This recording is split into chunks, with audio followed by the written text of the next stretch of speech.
नमस्ते। मैं प्रदीप धलेट। आज हम कबीर की साखियाँ का भावार्थ सहित वर्णन करेंगे। कबीर की साखियाँ पढ़ने से पहले हम उनके बारे में थोड़ा सा जानने का प्रयास करेंगे। कबीरदास जी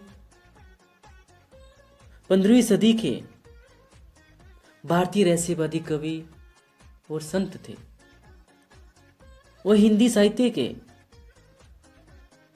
भक्तिकालीन युग में निर्गुण काव्य धारा के प्रवर्तक थे। वे न तो हिंदू धर्म को मानते थे और न ही इस्लाम को। वे धर्मनिरपेक्ष थे।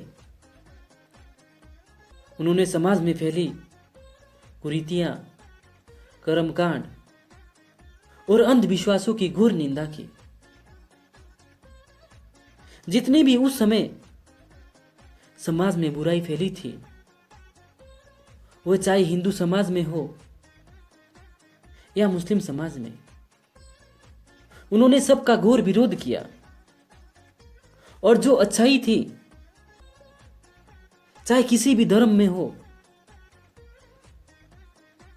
उनकी उन्होंने खुलकर तारीफ की। उनका मानना था कि परमात्मा एक है और वही सबका पालन करने वाले हैं। वही जीवन देने वाला है और वही जीवन को हरण करने वाला है। उनके दोहे हमें जीने की सही राह दिखाते हैं।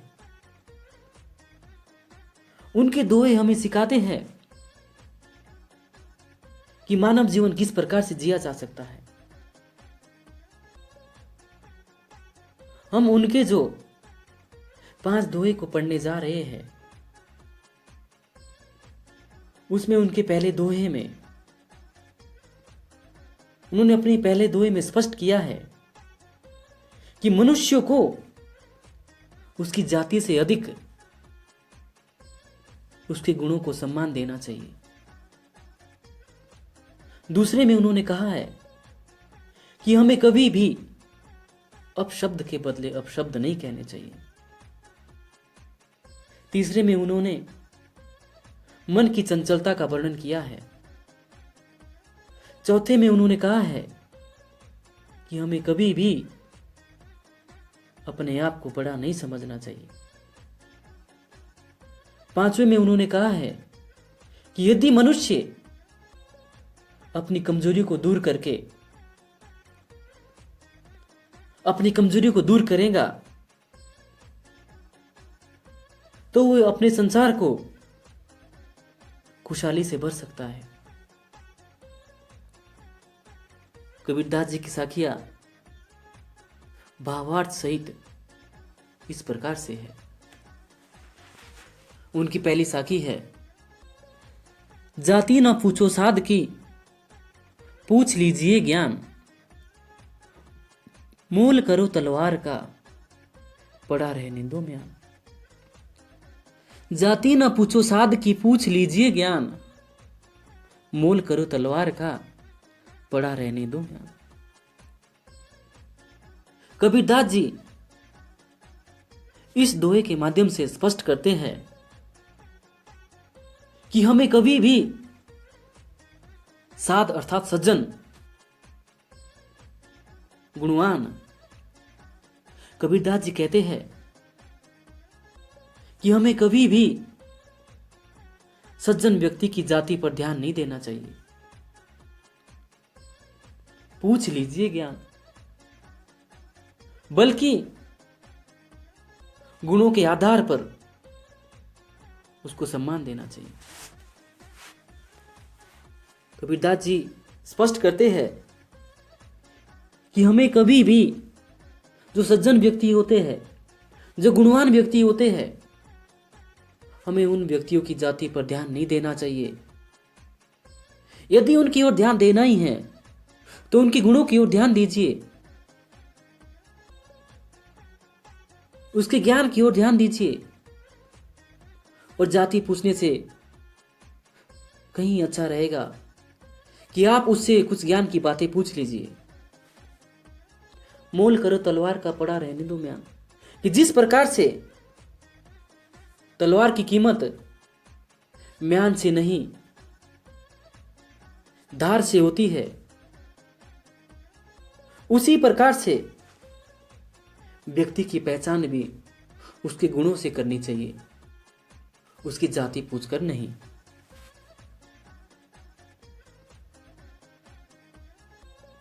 कबीरदास जी कहते हैं, मोल करो तलवार का पड़ा रहने दो म्यान। यदि आपने तलवार खरीदनी है तो आप तलवार को खरीदिए, उसके साथ म्यान का क्या औचित्य है। कहने का भाव यह है कि जिस प्रकार से तलवार की कीमत उसकी धार पर निर्भर होती है, उसके म्यान पर नहीं, उसी प्रकार से जो गुणवान व्यक्ति होता है, जो सज्जन व्यक्ति होता है, हमें हमेशा ही उससे ज्ञान पूछना चाहिए। आगे कबीरदास जी कहते हैं, उनका दूसरा दोहा है, आवत गारी एक है उल्टत हुई अनेक, कहे कबीर नहीं उल्टिए वही एक की एक। इस दोहे के माध्यम से कबीरदास जी कहते हैं कि यदि कोई व्यक्ति हमें अपशब्द कहता है तो हमें उसके उस अपशब्द का जवाब अपशब्द से नहीं देना चाहिए, क्योंकि अगर हमने उसके अपशब्द का जवाब अपशब्द से दे दिया, अपशब्द अर्थात गाली, यदि हमने उसकी गाली का जवाब गाली से ही दिया तो गाली वो एक से बढ़कर के अनेक हो जाएंगी, क्योंकि एक गाली उस व्यक्ति ने दी, एक हम उसको बदले में दे देंगे, या उसको बदले में हमने 2 गालियां दी, तो वो व्यक्ति भी शांत नहीं होगा और वो फिर बदले में और ज्यादा दे देगा। तो कबीरदास जी कहते हैं कि गाली को बढ़ावा देने से अच्छा है कि हम जो व्यक्ति हमें गाली दे रहा है, हम उससे प्यार से बात करें, उसे समझाए कि जो आप कर रहे हो गलत है। कबीरदास जी कहते हैं, कहे कभी नहीं उल्टी हुई एक एक, इसलिए यदि हमने उसकी गाली का जवाब नहीं दिया, उसको वापस अपशब्द नहीं कहे, तो जो उसके द्वारा कहे गए अपशब्द है वो वहीं समाप्त हो जाएंगे, वो वही एक गाली रह जाएंगी। लेकिन यदि हमने उसका जवाब वापस गाली से दिया तो एक से अधिक हो जाएंगी, वो लड़ाई झगड़ा पैदा हो जाएगा। ये कहने का भाव ये है कि यदि कोई व्यक्ति हमारे साथ बुरा व्यवहार करता है तो हमें उसके साथ बदले में बुरा व्यवहार नहीं करना चाहिए, उसके साथ अच्छा व्यवहार करना चाहिए और उसे उसके द्वारा किए गए व्यवहार के प्रति भी उसे समझाना चाहिए कि आप जो कर रहे हैं वो गलत कर रहे हैं। कबीरदास जी का तीसरा दोहा है, माला तो कर में फिरे जीबी फिरे मुख माही, मनुआ तो दहु दिसी फिरे यो तो सुमिरन नहीं। भावार्थ यह है, कबीरदास जी ढोंग से सख्त नफरत करते थे। उन्होंने बहुत सारे साधु संत ऐसे देखे जिनके मन में कुछ और मुंह पे कुछ और होता था,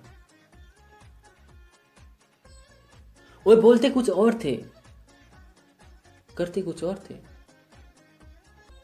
इसलिए वो ढोंग से सख्त नफरत करते थे। जो ढोंगी होते हैं उनका मानना है कि कुछ साधु ऐसे होते हैं जो हाथ में माला को पकड़ते हैं और उनके मनके को वो गिनते हैं और मुंह में भगवान का नाम, वो हाथ में माला को गिनते रहते हैं, माला के दाने को, उसके मोती को गिनते रहते हैं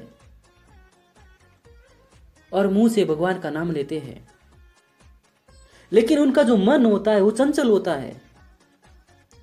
मनुआ तो दहु दिसी फिरे, उनका मन तो दसों दिशाएं घूम रहा होता है। उनके हाथ कुछ और कर रहे होते हैं, मुंह में कुछ और चल रहा होता है, और जो मन है उसमें कुछ और ही चल रहा होता है। तो कबीरदास जी स्पष्ट करते हैं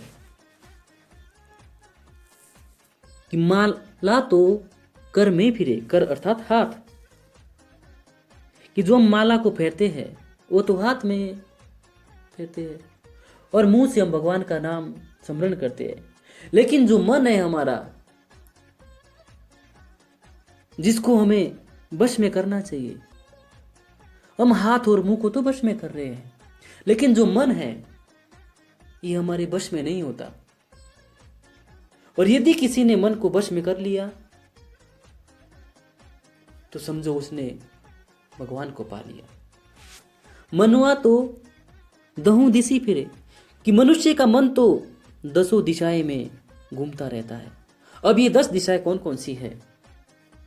यह है पूरब, पश्चिम, उत्तर, दक्षिण, ईशान्य, आग्नेय,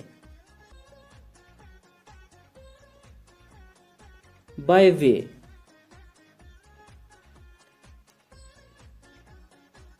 नैऋत्य, उदर्भ, अधो। एक बार फिर से गिनते हैं। पूरब, पश्चिम, उत्तर, दक्षिण, ईशान्य, आग्नेय, वायव्य, नैऋत्य, उधर, अधो। कि हमारा मन तो इन 10 दिशाओं में घूमता है। यो तो सुमिरन नहीं, मन की ओर तो किसी का ध्यान ही नहीं है। यदि किसी ने मन की ओर ध्यान दे दिया, सुमिरन अर्थात ध्यान देना, ध्यान या स्मरण, कि व्यक्ति हाथ में माला पकड़ के उसे गिनता है, उसके दाने को गिनता है, और मुंह में राम राम या भगवान का नाम लेता है, लेकिन जो उसका मन होता है वो चंचल होता है, वो भटकता रहता है, वो दसों दिशाएं में घूम चुका होता है। यदि किसी व्यक्ति ने उस मन को अपने वश में कर लिया, उसकी ओर ध्यान दे दिया, तो ये माला और मुख से भगवान का नाम लेना, इसका फिर कोई औचित्य नहीं रह जाएगा। यदि मन वश में हो गया तो समझो सब कुछ आपके वश में है। आप समझो कि आपका संपर्क सीधा भगवान से हो रहा है। फिर इसकी हाथ में माला के मन की गिनने की और मुंह से भगवान का नाम लेने की कोई जरूरत नहीं पड़ेगी। इसलिए हमें अपने मन को सबसे पहले वश में करना चाहिए, उसके बाद बाकी कार्य करने चाहिए। कबीरदास जी का अगला दोहा है। कबीर घास न निंदिए जो पाऊं तली होई, उड़ी पड़े जब आंखी में खरी दुहेली हुई। कबीरदास जी कहते हैं कि हमें कभी भी अपने आप को बड़ा नहीं समझना चाहिए, अर्थात हमें कभी भी बड़ों को बड़ा नहीं समझना चाहिए और छोटों को कभी भी छोटा नहीं समझना चाहिए। घास का एक तिनके का उदाहरण देते हुए स्पष्ट करते हैं। कबीरदास जी कहते हैं कि हमें कभी भी घास की निंदा नहीं करनी चाहिए। घास से इनका अभिप्राय छोटों से है, जो छोटे व्यक्ति होते हैं। छोटे से उनका अभिप्राय उन व्यक्तियों से है जो बहुत गरीब है, दीनहीन है, कि हमें गरीब का कभी भी मजाक नहीं उड़ाना चाहिए। हमें कमजोर पे कभी भी अपना दांव नहीं आजमाना चाहिए, क्योंकि जो उड़ी पड़ेगी। जिस प्रकार से कबीरदास जी कहते हैं, जिस प्रकार से छोटा सा तिनका उड़ करके, छोटा सा तिनका उड़ करके यदि हमारी आंखों में चला जाता है तो हमें वो रुला देता है, हमें वो इतनी खरी दुहेली हुई, हमें वो दुहेली अर्थात दर्द, खरी होता है अधिक, वो हमें इतनी अधिक पीड़ा देता है। वो छोटा सा तिनका हमें इतनी अधिक पीड़ा देता है कि वो पीड़ा असहनीय हो जाती है। इसलिए घास से, छोटा आदमी तो घास से बड़ा ही होता है, इसलिए हमें छोटे आदमी की कभी निंदा नहीं करनी चाहिए, क्योंकि हो सकता है वो छोटा आदमी हमें इतना दुख दे कि हम उसे सहन ही ना कर पाए। एक बार फिर समझते हैं। कबीर घास न निंदिए जो पाँव तली हुई, कि कबीरदास जी कहते हैं कि जो घास हमारे पाँव के नीचे होता है हमें उसकी कभी भी निंदा नहीं करनी चाहिए, हमें कभी भी उसका अपमान नहीं करना चाहिए, हमें बार बार उसको अपने पाँव से दबाना नहीं चाहिए। आप ये मत समझे कि मेरे पाँव के नीचे है, मैं इसे दबा सकता हूं, हमें इसे बार बार दबाना नहीं चाहिए, क्योंकि अगर वही घास उड़ करके आपकी आंखों में चला जाएगा तो आपको इतनी दर्द देगा कि आपसे सहन नहीं होगा। आगे कबीरदास जी कहते हैं अगले दोहे में, जग में बेरी कोई नहीं जो मन शीतल होए, या आपा को डारी दे दया करे सबको। भावार्थ इस प्रकार से है, जग अर्थात संसार, कि संसार में बेरी अर्थात दुश्मन कोई नहीं है। कब? यदि किसी व्यक्ति का मन शांत होता है, यदि कोई व्यक्ति शांति से बैठा हो, चुपचाप बैठा हो, किसी के साथ लड़ाई झगड़ा ना करे, तो संसार में उसका कोई भी दुश्मन नहीं होगा। क्योंकि दुश्मनी तो तभी बनती है जब आप किसी को बुरा कहते हैं, किसी को अपशब्द कहते हैं। यदि किसी का मन शीतल अर्थात शांत है तो उसका जग में अर्थात संसार में बेरी अर्थात दुश्मन कोई भी दुश्मन नहीं होगा, कोई भी शत्रु नहीं होगा। या आपा को डारी दे दया करे सब कोई। और यदि किसी व्यक्ति के अंदर क्रोध है, स्वार्थ है, यदि वो उस क्रोध को, स्वार्थ को छोड़ देता है, उसे त्याग देता है, तो दया करे सब कोई, तो हर कोई व्यक्ति उस पर दया करेगा, हर कोई व्यक्ति उसका साथ देने को तैयार होगा। यदि कोई व्यक्ति अपने क्रोध को और स्वार्थ को किनारे रखता है, निस्वार्थ होकर काम करता है, तो सभी व्यक्ति उसकी सहायता करने के लिए आगे बढ़ते हैं। इसलिए हमें कभी भी स्वार्थी नहीं होना चाहिए, हमें दूसरों की सहायता करने के लिए हमेशा आगे आना चाहिए। आज के लिए इतना ही, धन्यवाद।